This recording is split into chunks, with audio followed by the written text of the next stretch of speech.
pagsukat para makita nyo sa alawan sa kayong patigas. 1 1/2 lang. Kasi meron tayong pinakagat dito na manipis. Ito din, pinakagat natin ng manipis para hindi siya masyadong maano sa tahi. Tahi natin yung allowance sa 1 1/4. Tapos ibaliktad. Tapos ikabit na natin yung lower part sa collar.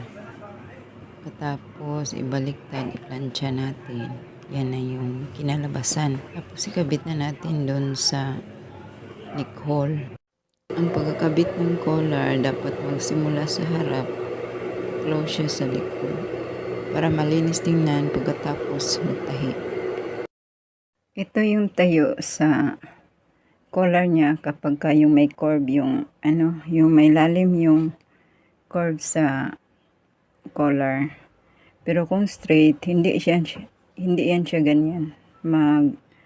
Yan siya, magbulaka, ano ba yan? So, ito, ayon siya sa, kasi may lalim yung, niya, yung collar. Yan siya. Hindi ko lang sinarado.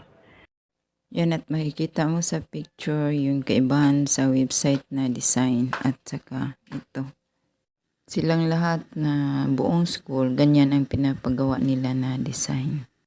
At ganitong paraan sa pakit, malinis siyang tingnan. Parang wala lang, ayon lang siya sa body. Refer niyo po yung isang original na design for more details.